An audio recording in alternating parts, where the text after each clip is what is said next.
brought to you by our friends of the British Council.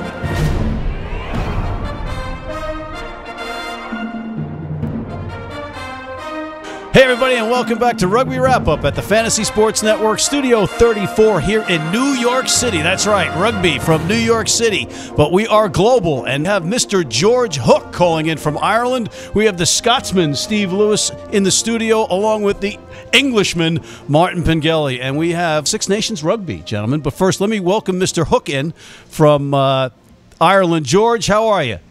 I'm good. Now, you know I'm not a fan of professional rugby, and I'm not a fan of the current Six Nations. But what it does do is it gives you drama like almost no other sporting event. So here we are on the penultimate week. If Ireland beats Scotland, big if, and England lose in France, the competition's over. On the other hand, if England win in France and Ireland lose in Dublin against Scotland, which is a bit of an ask, you've got an all-to-play-for match in Twickenham next week. So, in fact, this weekend is a big deal. It's a huge deal. And I think it's Ireland-Scotland centre stage. All right. Well, we've got the Scotsman here next to me. Stephen, you just heard that. Well, first of all, welcome, Stephen. Welcome back from Las Vegas. Well, thank you. You want to tell us about everything that happened in Vegas? Absolutely not. Martin's going to write about it anyway. Steve, what do you think the big thing for you and Scotland and Gregor Townsend are heading into Ireland to face the juggernaut of Joe Smith and co? Well, I think you used to say this about the French, George. You know, you didn't know which team would show up. So with Scotland, which team will show up? Will it be the ones who bumbled their way through that first dismal encounter in Cardiff, or will it be the team who were triumphant and wonderful against England? Hopefully the latter. I think this week the cavalry's coming back to that extent for Scotland. They have 6 players coming back from injury. 3 in the front row: Fraser Brown, Darryl Marfo, and Xander Ferguson. They may not all get picked. Richard Gray's back. John Hardy at flanker is back, and Alex Dunbar is back. So Townsend certainly has some support on the bench, shall we say. Ireland, I don't believe have actually played their best yet, which kind of worries me a little bit. So I think this is the central game this weekend. The other two, I think the results are more clear-cut in terms of predictions. This one's tricky, and I find myself betting against Scotland for the second week in a row, and hopefully I get the right result. So narrow win for Ireland. Let's go to my English friend, Mr. Martin Pengelly, who had a stellar column about the Vegas Sevens, ladies and gentlemen. You have to check it out. But you might have to have a thesaurus with you when you are reading it, like I did. Mr. Pengelly, I know that we had spoken at the bar here, off camera, about England's replacements. England have... Eddie Jones hasn't picked the team, but they have one of those situations that happens in international squads where certainly the 2 most likely replacements in the main 15 against France are better players than those they will replace. Jamie George at hooker to Dylan Hartley, who may be captain, but George is the Lions starting hooker, and Elliot Daly instead of Jack Nowell on the wing. Against Scotland, I said last time we were here that there was no threat out wide. Jack Nowell is a great player. He constantly surprises me by scoring tries, but in terms of pace and threat, he's not the same as Elliot Daly. George might pep up a tiring front row.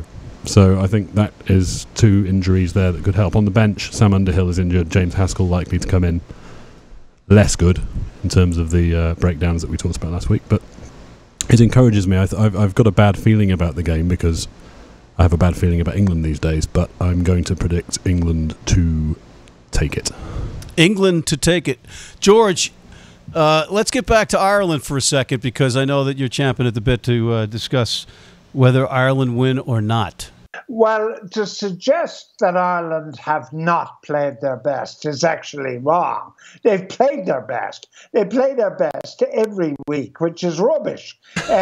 They are indisputably the narrowest formation in the competition, who played the least inventive rugby in the competition, who deliver consistently the smallest number of offloads of any team in the competition. Happily for them, they have a 4-leaf clover as a coach who succeeds in getting out of jail on a regular places. Witness France, miraculous drop goal. Witness Wales, when Stockdale should actually have been put up against the wall and shot for his attempted intercept. If the ball, I know it's an if, but 6 inches higher, and Wales have won the match. Schmidt is incredibly lucky. And I think he'll play a whole load of rubbish. It'll be boring crap next Saturday, and they'll probably beat Scotland. If I were Gregor Townsend, on the other hand, I would be exactly the same as Jack Brunel and Warren Gatland. Ireland can be taken out wide. All this horse manure. The British sent over Farrell to be the Irish defensive coach in the same way as they damaged our imports during the Great Famine. Farrell is a British plot. Farrell is a British plot to do Irish rugby down by presenting the most porous defence since the rice pudding. Well, I think you know what, don't sugarcoat it, George. Don't ever sugarcoat it. Steve, it's hard to follow that. Impossible. Right? So, well, let's segue over to France versus roast beef. Yeah, so I think from England's perspective, it's the selections are going to be fascinating. So what does Eddie Jones do? Does he, throw out the baby with the bathwater? He's got to make some changes to the back row. But the 24 wins out of 26 prior to that. So he's got an interesting conundrum to solve. The French have a pulse. I didn't say they had more than a pulse. I said they have a pulse. And they're at home. And they're potentially playing a England team with a little bit of self-doubt. Potentially. So, allez les bleus, vive la France, ABE. Wow. Ça va de soi.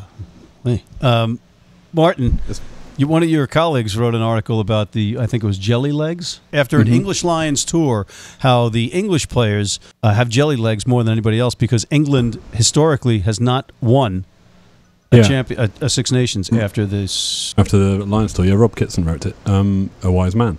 It's predicated on, there are a lot of Irishmen and Welshmen on that tour too. There weren't very many Scots, which is obviously explains what happened last week because fresh. I think it's predicated on saying that the Premiership is a harder slog than Pro 14, which is, I guess, is true, but it's a value judgment you make yourself. Rob made a good point in that column saying that Maro Itoje, who played so well for the Lions, then played the first 4 games of the season for Saracens. He also countered this point by saying, well, Itoje was also off for a long time in November, December with injuries. It's tricky to say it, because if you're saying it affects England, which obviously empirically it seems to, why doesn't it affect other people? I'm not sure. I'm 50-50 on it. And certainly players are tired after the Lions tour. Vunipola looks knackered. So despite Martin's colonial condescension there about the Pro 14, you do have a point. I think this year's European games between the different leagues tell a different story.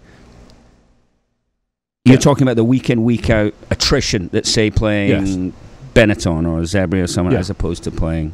Okay. Yeah. That's my, I've never done that week in, week out, but it seems bloody difficult. Not like you to be politically incorrect, but...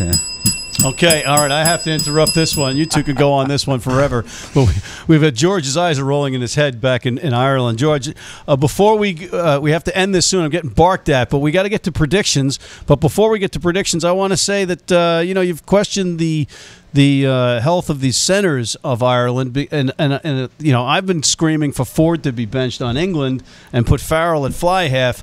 We're getting Ringrose back for Ireland, George. Is that going to help? Well, of course it is. Ringrose is a magnificent player, cruelly treated by Schmidt in his early days as a young centre. But he brings a lot of flair. But he also brings a lot of surgery with him to the game.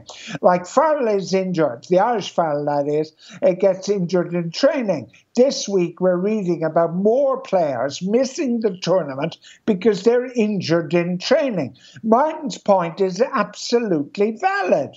The intensity of this game is multiplied by the intensity of practice. The NFL is actually working towards less intensive practice rather than more intensive practice. Rugby union could follow that. All right. We're running out of time, so let's get to the predictions. Steve, go ahead. Ireland, England, Wales.